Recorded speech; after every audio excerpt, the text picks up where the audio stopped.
Hi friends, welcome to AHTT channel. Friends, ఈరోజు మీ అందరికీ ఇప్పుడే వచ్చినటువంటి ఒక ఫ్లాష్ అప్డేట్ గురించి చెప్పడానికే ఈ యొక్క వీడియోని అయితే చేయడం అయితే జరుగుతుంది. సో ఆ ఫ్లాష్ ఇంపార్టెంట్ అప్డేట్ ఏంటంటే మన యొక్క ఏపీ రాష్ట్ర వ్యాప్తంగా ఉచిత బస్సు ప్రయాణాన్ని అయితే ప్రారంభించబోతున్నారండి. అయితే ఈ ఉచిత బస్సు ప్రయాణం మనకు ఎప్పటి నుండి ప్రారంభిస్తారు, అయితే ఈ ఉచిత బస్సు ప్రయాణానికి సంబంధించి ఎవరు ఎలిజిబుల్స్, దానికి సంబంధించినటువంటి పూర్తి వివరాలు తెలియజేస్తాను. ఈ వీడియో నచ్చినట్లయితే లైక్ చేసుకోండి. మన ఛానల్ను ఇంకా సబ్స్క్రైబ్ చేసుకోకపోతే వెంటనే సబ్స్క్రైబ్ చేసుకొని పక్కనే ఉన్నటువంటి గంట సింబల్ పైన నొక్కి ఆల్ అనే ఆప్షన్ పైన యాక్టివేట్ చేసుకోండి. సో ఈ విధంగా మీరు చేసినట్లయితే నేను పెట్టేటటువంటి ఫర్దర్ వీడియోస్కి సంబంధించినటువంటి నోటిఫికేషన్ ద్వారా మీరు వివరాలని తెలుసుకోవచ్చు. ఇక వివరాలు చూద్దాము. అయితే మన యొక్క ఏపీ రాష్ట్ర వ్యాప్తంగా మనకు ఉచిత బస్సు ప్రయాణం అయితే స్టార్ట్ చేయబోతున్నారండి.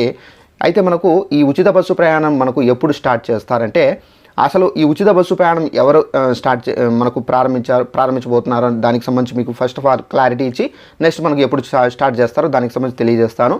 అయితే మన యొక్క టీడీపీ అధ్యక్షుడు చంద్రబాబు నాయుడు గారు అయితే మనకు టీడీపీ పార్టీ అధికారంలోకి వచ్చిన వెంటనే పిల్లలకు సంబంధించి ఉచిత బస్సు పథకాన్ని అయితే ప్రారంభిస్తామని చెప్పేసి ప్రకటించారు. అయితే టీడీపీ ప్రభుత్వం అధికారంలోకి వచ్చిన వెంటనే మొదటి పథకాన్ని అయితే ఫ్రీ బస్సు ప్రయాణాన్ని అయితే స్టార్ట్ చేస్తామని చెప్పేసి చంద్రబాబు నాయుడు గారు అయితే చెబుతున్నారు.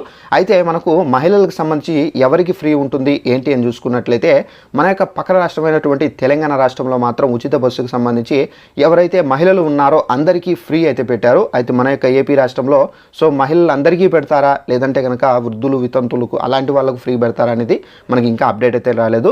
అయితే మనకు ఈ ఎలక్షన్స్ కంప్లీట్ అయిన తర్వాత నెక్స్ట్ టీడీపీ ప్రభుత్వం గెలిస్తే కనుక, అంటే టీడీపీ పార్టీ అధికారంలోకి వస్తే కనుక మనకి ఈ ఉచిత బస్సు ప్రయాణం అయితే చేపట్టబోతున్నారండి.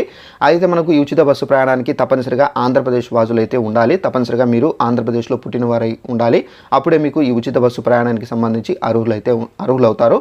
సో ఇదంటే మనకు ఉన్నటువంటి ఇన్ఫర్మేషన్. ఈ వీడియో నచ్చినట్టయితే లైక్ చేసుకుని మన ఛానల్ను సబ్స్క్రైబ్ చేసుకోండి. తప్పనిసరిగా మీకు ప్రతి ఒక్కటి తెలియజేస్తూ ఉంటాను. Thanks for watching this video. All the best.